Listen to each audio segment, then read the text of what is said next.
Mapagpalang oras sa atin lahat, mga ginigiliw kong mga kapatid sa pananampalataya at mga kaibigan. Ang inyong lingkod, Filipino Preaching Cup, ay patuloy na magbabahagi po ng salita ng Diyos. At asahan po natin na mga sasabihin ko po ay pawang galing lamang po sa Biblia. Kaya't makakaasa po kayo na ito ay pagpapalain ng bawat sa atin kung papakinggan nyo po nito. Ang aking tatalakayin po ngayon ay manggagaling po sa Matthew chapter 16 verse 24. Self-denial. Ang sabi po ng Panginoon sa kanyang mga alagad ay ganito. Then Jesus said to his disciples, whoever wants to be my disciple must deny themselves and take up their cross and follow me. Alam niyo po, yun po ang katagang binitawan ng Panginoon sa kanyang mga alagad bago siya ipako sa krus. At dito po, pinagwikaan niya si Apostol Pedro sapagkat sabi niya, Panginoon, huwag sana mangyari. Subalit, in-emphasize ng Panginoon na hindi kalooban ng tao ang masusunod, kundi kalooban ng Diyos. Na kinakailangan po, itanggi ng Panginoon ang kanyang para sa kanyang sarili, kundi sundin ang kalooban ng kanyang amang nasa langit. Sabi po ay ganito, deny yourself. Ibig sabihin po, yung ating pangsarili pagdating sa spiritual ay kinakailangan po ay i-deny natin o wag nating sundin. Kung gusto natin makasunod sa ating Panginoon Kristo. Bilang simpatiya po sa Kanya nung siya ay naipako sa krus upang sa kanun tubusin ang kasalanan ng sanlibutan. Kanya't alam niyo po ang aking nakikita, yung mga common reasons of not denying oneself to Christ. Yung mga bagay-bagay upang sa kanun hindi natin maitanggi masunod ang kalooban ng Diyos sa atin. Yung selfishness, yung pagka-masarili po natin. Number 2 po, yung flesh desires po natin, yung kagustuhan po ng laman natin. Yun ang mga kadahilanan. Number 3, not totally submitting to Christ's will. Hindi tayo lubusang nagpapasakop sa kagustuhan ng ating Panginoon Kristo. Lack of faith. Number 4, lack of faith and trust to God. Kulang po yung ating pananampalataya at pagtitiwala sa Diyos. Number 5 po, possessions on earth. Yung ating mga kayamanan, tinatangkilik na siyang hindi natin maiwan at makasunod sa kagustuhan ng ating Panginoon sa Kristo. Number 6 po, yung poverty of life. Yun din po ang cause dahil sa kahirapan, ang allegation po natin ay hindi tayo makasunod, makapagsamba o kaya sumunod sa kalooban ng Diyos na buhay natin dito sa lupa. So yun po ang nakikita kong kadahilanan. Alam niyo po yung self-denial, ginawa ng ating Panginoon Kristo.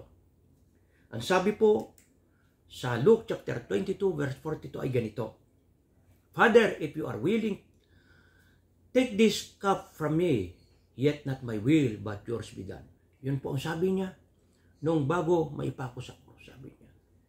Ama, sabi niya, kung inyong kalooban, sabi niya, wag hari nawa, hindi mangyari sa kanya yung paghihirap. Subalit, sabi niya, hindi akin ang masusunod kung hindi ang inyong kalooban. Kaya, exemplified by Christ, yung pagsunod sa kanyang Ama. Ganon din po sa atin dapat. Bilang mananampalataya, tagasunod ng ating Panginoon Kristo, sumunod po tayo yung prinsipyo ng salita ng Diyos. Prinsipyo ni Kristo. Magkagayon, masunod po natin, matupad po natin yung spiritual, totally na kalooban po ng Diyos sa atin. Factors for denying oneself to Christ. Ito yung mga bagay-bagay upang sa kanon ay makasunod po tayo. Itanggi natin ang ating mga sarili, kagustuhan ng ating mga sarili. Alam niyo po, sabi po sa Galatians chapter 5 verse 24 ay ganito, those who belong to Christ Jesus have crucified the flesh with its passions and desires. Tayo na tagasunod o mananampalataya kay Kristo ay pinako na natin yung kapritsyo ng ating mga sarili. Yung mga flesh desires po natin, magkagayon ay makasunod po tayo, mga kapatid, mga kaibigan. Hebrew chapter 11 verses 24 to 27, ito po yung pananampalataya ni Moses. Sabi sa verse 24, by faith Moses, when he had grown up, he refused to be known as the son of Pharaoh's daughter.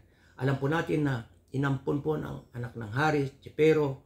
Sabi niya, yung kanyang position, yung kanyang identity bilang adopted son ng daughter po ng hari, itinanggi niya po yun. Upang sa ganun ay makasunod sa kagustuhan po ng Diyos. Verse 25, he chose to be mistreated along with the people of God rather than to enjoy the fleeting pleasures of sin. Pinili niya po. Yung nagsuffer po siya. Di po ba? Siya po yung instrumento ng Diyos upang sa ganun mailikas ang mga alipin na mga Hudyo from Egypt to Canaan. Verse 26 po ang sabi, he regarded disgrace for the sake of Christ as a greater value than treasures of Egypt because he was looking ahead to his reward. Dinisregard niya po yung mga ganong possession niya, yung ganong natatamo niyang kamal ng kapangyarihan at pagpasasasa sapagkat that time, yung Egypt po isang makapangyarihang bansa sa buong mundo. Pero sabi diyan, sapagkat alam niya na merong mas mahalaga kaysa yung tinatangkilik niya. Verse 7, ang sabi po, by faith, he left Egypt, not fearing that king's anger. He preserved because he saw him who is invisible.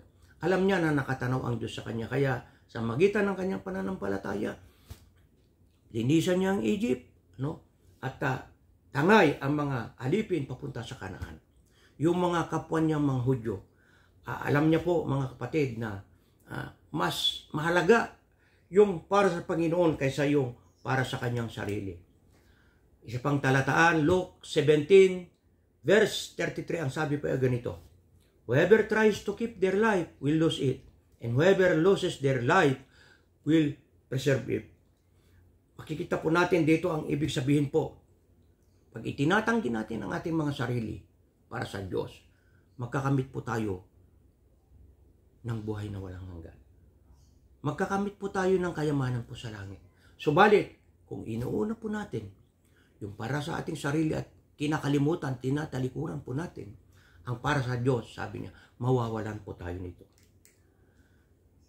Kaya mga kapatid, live by the Holy Spirit. Tayo po bilang mananampalataya, sapagkat nung tinanggap na natin ang ating Panginoon, Holy Spirit ay nananahan po sa atin. Kaya mamumuhay po tayo ayon sa kagustuhan ng Holy Spirit. Sabi po sa John chapter 14 verses 26-27, sabi niya, but the advocate, the Holy Spirit, whom the Father will send in my name, will teach you all things, and you will remind you everything I have said to you. Yun po ang sabi ng Panginoon sa kanyang mga alagad. Yung mga aliw, yung Holy Spirit, na siyang pinadala ng Diyos Ama, sa kanyang pangalan ay tuturuan po tayo lahat ng bagay, magkagayon makasunod po tayo sa kagustuhan ng Diyos sa atin. Verse 27, sabi po, peace I leave with you, my peace I give you, I do not give you as the world gives. Do not let your hearts be troubled, and do not be afraid. Huwag kayong matakot, sabi niya. Kapayapaan sa inyo. Kaya't isang mananampalataya kay Kristo, anuman ang harap ng pagsubok o problema, kapayapaan ang nasa atin sapagkat nasa atin ang Holy Spirit, nasa atin ang Diyos, at hindi po tayo pababayaan. Susunod po, sabi po dyan, live by faith in Christ. Mamuhay po tayo ng may pananampalataya sa Panginoon Diyos. Ibig sabihin po, yung pananampalataya, ay kinakailangan yun po ang sandalan po natin. Yung pagtitiwala, yung faith sa Panginoon Diyos. Hindi masusunod po yung kagustuhan po natin. Hindi yung prinsipyo po natin, kundi ibigay natin sa Diyos yung ating takbo ng buhay natin sa daigdig. Galatians chapter 2, verse 20, ang sabi po ay ganito, I have been crucified with Christ, and I no longer live, but Christ lives in me. The life I now live in the body, I live by faith in the Son of God, who loved me and gave Himself for me.